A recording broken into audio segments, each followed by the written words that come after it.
किसी ने क्या खूब कहा है, रख हौसला वो मंजर भी आएगा, प्यासे के पास चलकर समंदर भी आएगा, थक कर न बैठ ए मंजिल के मुसाफिर, मंजिल मिलेगी और इसे मिलने का मज़ा भी आएगा। नमस्कार दोस्तों, बहुत बहुत स्वागत है आपका हमारे चैनल में। और इस वीडियो में हम बात करने वाले हैं जैन धर्म और बौद्ध धर्म की। हम इस वीडियो में समझेंगे कि जैन धर्म और बौद्ध धर्म की क्या विशेषताएं हैं और दोनों में क्या अंतर है और इनका सारांश क्या है, दोनों में अंतर क्या है। जैन धर्म मुख्यतः जैन धर्म अहिंसा पर बल देता है। अहिंसा पर बल देता है का मतलब यही है कि हिंसा मत करो, किसी को मत मारो, किसी को मत काटो, किसी को मत सताओ। ये नंबर 1 ये कहता है युद्ध में भाग मत लो। नंबर 2 ये कहता है कि कृषि में भाग मत लो। युद्ध में भाग न लेने का मतलब तो सीधा सीधा सा यही है कि आप अगर युद्ध में भाग लेंगे तो हिंसा होगी, और ये कहता है कि हिंसा मत करो, अहिंसा को अपनाओ। अब बात आती है कृषि की कि तो कृषि में भाग लेने पर रोक क्यों लगाई गई। देखिए, कृषि पर भाग लेने के लिए रोक इसलिए लगाई गई है क्योंकि इनका मानना है कि जब आप कृषि करते हैं तो मृदा होती है, जो मिट्टी होती है, सॉइल होती है, उसके अंदर कुछ सूक्ष्म जीव होते हैं। तो जो आपके सूक्ष्म जीव होते हैं उनकी हत्या हो जाएगी, तो इस वजह से ये कहते हैं कि कृषि भी मत करो। चलिए आगे अगर हम बात करें तो इसमें इस धर्म में ये बताया गया है कि पुनर्जन्म और कर्मवाद पर ये बल देता है, इसे मानता है। इसमें मोक्ष को जीव का परम लक्ष्य बताया गया है कि जो परम लक्ष्य है वो मोक्ष है जीव का। इसमें अगर हम देखें तो प्रथम तीर्थंकर जो हुए हैं वो हुए हैं आपके ऋषभदेव, इम्पोर्टेंट है। तो 23वें तीर्थंकर जो हैं वो हैं पार्श्वनाथ, जिन्हें सांपों का देवता भी कहते हैं। और 24वें तीर्थंकर हैं महावीर स्वामी, जैसा कि आप सभी जानते ही होंगे। महावीर स्वामी सबसे ज़्यादा इम्पोर्टेंट हैं और इनसे सबसे ज़्यादा क्वेश्चन यहाँ पर बनने जाते। ये 24वें तीर्थंकर हुए हैं। एक बात आपको यहाँ बता दूँ कि जब ये जो धर्म है जैन धर्म, ये आगे चलकर 2 भागों में बट गया था, श्वेतांबर और दूसरे दिगंबर।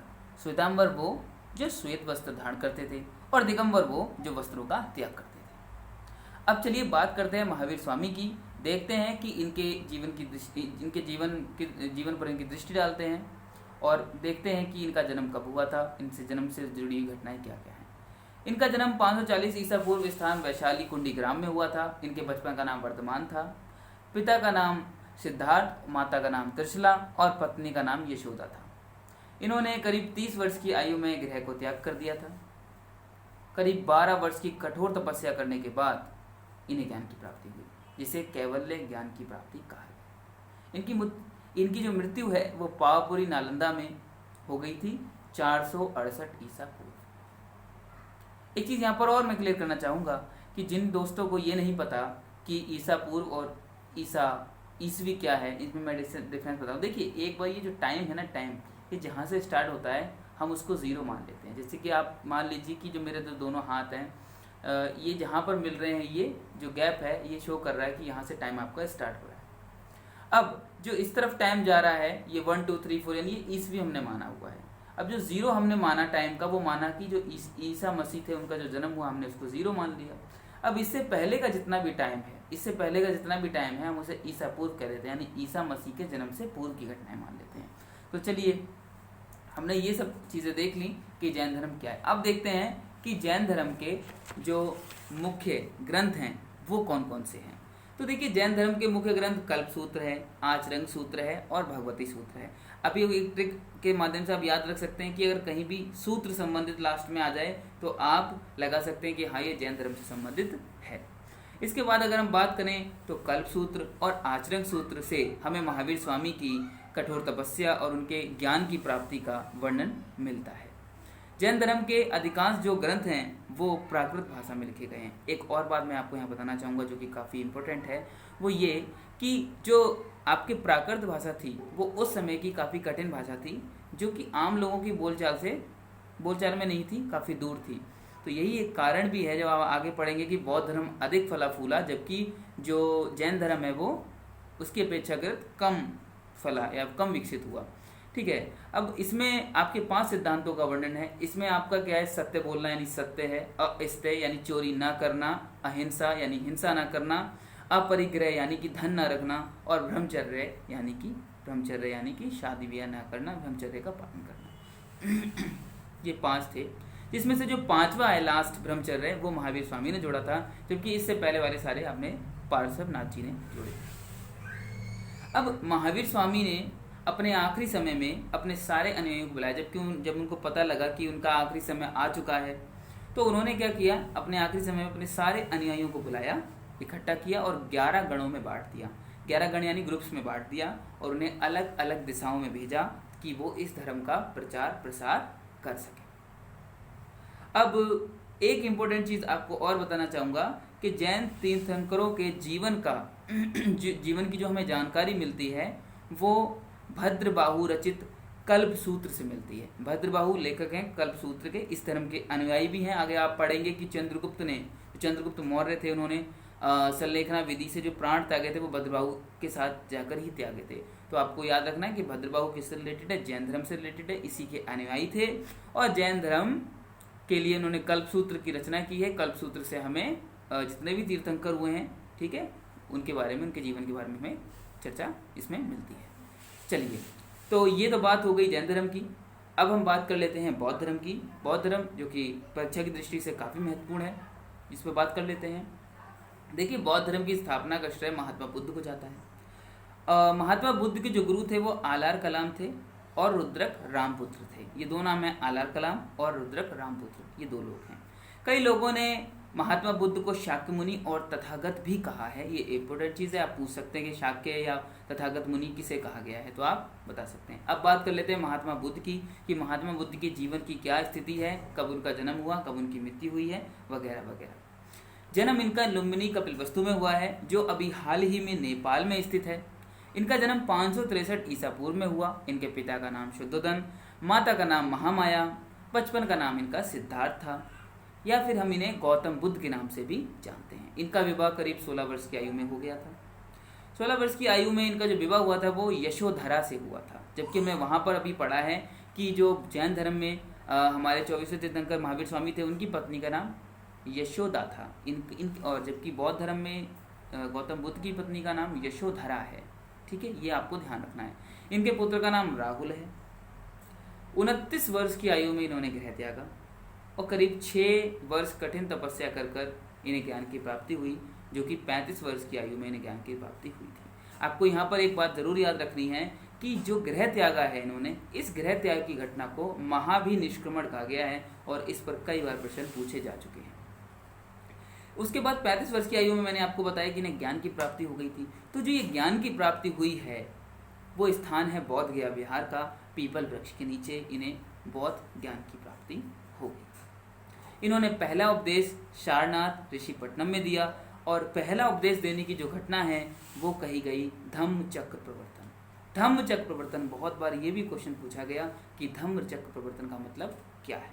तो पहला उपदेश है, पहला धर्म उपदेश है, सारनाथ में दिया गया था और ये है आपका धम्म चक्र प्रवर्तन। इनकी मृत्यु 483 ईसा पूर्व में महापरिनिर्वाण कुशीनगर में, यानी कि इनकी जो मृत्यु थी वो 430 ईसा पूर्व में हो गई थी और मृत्यु कुशीनगर में हुई थी। और इस घटना को, इनकी मृत्यु की घटना को महापरिनिर्वाण कहा है। तो अब तक हमने 3 बहुत इंपॉर्टेंट चीज़ें यहाँ पर सीखी। पहला, गृह त्याग की घटना को महाभिनिष्क्रमण कहा गया। प्रथम, उपदेश देने की घटना को धम्म चक्र प्रवर्तन कहा गया। और तीसरी घटना जब इनकी मृत्यु हुई उसे हमने कहा है महापरिनिर्वाण। तो आप कंफ्यूज मत होइएगा कि महापरिनिर्वाण और महाभिनिष्क्रमण में क्या अंतर है। एक बात आपको और समझा दूं, या आपके माइंड में भी, आपके दिमाग में भी ये क्वेश्चन आता होगा कि महावीर स्वामी और बौद्ध धर्म के जो गौतम बुद्ध हैं, इन दोनों में बड़ा कौन है या पहले जन्म किसका हुआ था। तो देखिए, महावीर स्वामी का जो जन्म हुआ है, ठीक है, वो गौतम बुद्ध के जन्म के बाद हुआ है, क्योंकि 563 ईसा पूर्व में पहले उनका जन्म हुआ है, महात्मा बुद्ध का जन्म हुआ है। महावीर स्वामी का जन्म उनके बाद हुआ है। चलिए, अब हम आगे देखते हैं बौद्ध धर्म के जो मुख्य आपके ग्रंथ हैं उनके बारे में बात कर लेते हैं। तो बौद्ध धर्म में त्रिपिटक जो ग्रंथ हैं उनके बारे में चर्चा मिलती है, जिसमें आपका विनय पिटक, सुत्त पिटक और अभिधम्म पिटक है। अभी याद भी बड़े आराम से कर सकते हैं। विनय में न आता है तो याद कर लीजिए कि विनय पिटक यानी इसमें नियमों के बारे में बताया गया कि इस धर्म के नियम क्या क्या हैं। सुत्त पिटक, इसमें सिद्धांतों का वर्णन किया गया है कि इसके सिद्धांत क्या क्या हैं। और अभिधम्म पिटक, अभिधम्ब पिटक में आपको ये बताया गया है कि जो बौद्ध धर्म है उसके जो दर्शन हैं, उसका जो ज्ञान है, उस पर जोर दिया गया है, उसके बारे में बताया गया है। कुछ इंपॉर्टेंट हम बौद्ध प्रतीकों के बारे में भी यहाँ भी चर्चा कर लेते हैं। कमल और सांड का जो प्रतीक है वो ये बताता है कि जन्म हुआ है गौतम बुद्ध का। घोड़ा ये दिखाता है कि ये घर त्याग कर रहे हैं, घर छोड़ रहे हैं, यानी महाविनिष्क्रमण की जो घटना हो रही है वो। पीपल का वृक्ष, पीपल के वृक्ष के नीचे ने क्या हुई थी? ज्ञान की प्राप्ति। तो पीपल का वृक्ष दिखाता है ज्ञान की प्राप्ति को। और पद चिन्ह जो हैं वो ये दिखाते हैं कि पद चिन्ह दिखाते हैं निर्वाण को, पद चिन्ह दिखाते हैं निर्वाण को, और जो स्तूप है वो ये दिखाता है मृत्यु। तो यहाँ तक हमने ये समझ लिया कि जो इम्पोर्टेंट चीज़ बनती है बौद्ध धर्म के ग्रंथ के बारे में वो। अब मैं आपको बताऊंगा कि इस धर्म का सार क्या है।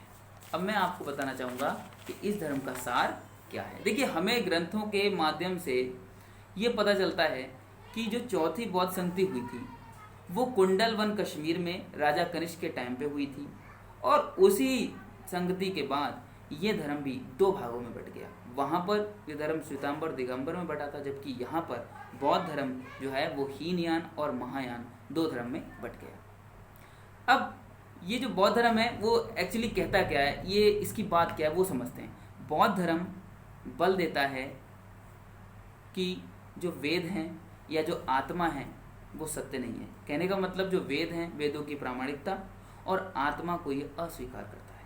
मगर कमाल की बात ये है कि ये बौद्ध धर्म पुनर्जन्म को मानता है, लेकिन ये अनीश्वरवादी है, ये अनात्मवादी है, यानी ये आत्मा को नहीं मानता, ये ईश्वर को नहीं मानता, लेकिन पुनर्जन्म को मानता है। ये जितनी भी आपकी जो बौद्ध धर्म के जो सिद्धांत हैं उनका मतलब ये है कि मध्य मार्ग को चुनो, इसलिए इसे मध्य मार्गी भी कहा गया है, इसलिए इसे मध्य मार्गी भी कहा गया है। आप कहेंगे मध्य मार्गी का मतलब क्या है? इनका कहना यह है कि आप इतना सुखपूर्ण जीवन भी व्यतीत मत करो कि जिससे दूसरे दुखी हो जाएं, और इतना काया क्लेश जीवन भी मत व्यतीत करो जिससे कि आप खुद ही परेशान हो जाएं। किसी भी बात को लेकर, किसी भी चिंता को लेकर आप इतने परेशान मत होइए कि आपका जीवन खराब हो जाए, और इतने ज़्यादा बेफिक्र भी मत होइए कि आप अपना जीवन उस वजह से भी खराब कर लें। तो कहने का मतलब क्या है कि इन्होंने सुना कि मध्य मार्ग को चुनो, और इस मार्ग को मध्य मार्गी कहा गया। तो इसमें एक लाइन और मैं आपको बताना चाहूँगा कि देखिए, जो आपके बहुत जितने भी आपके ग्रंथ हैं बौद्ध धर्म में, जितने भी ग्रंथ हैं वो पाली भाषा में लिखे गए थे, जबकि मैंने आपको अभी बताया था कि जो जैन धर्म है उसमें जो ग्रंथ हैं वो आपके प्राकृत भाषा में लिखे गए। देखिए, पाली भाषा जो है वो उस समय की आम बोलचाल भाषा थी, और इसी बोलचाल भाषा में जब ज्ञान या फिर उपदेश दिए जाते थे तो ये जो धर्म है वो बहुत तेज़ी से फैला लोगों के बीच, इसलिए बौद्ध धर्म अधिक तेज़ी से उसका फैलाव हुआ, जबकि जो जैन धर्म है वो इतने अच्छे से फैल नहीं पाया।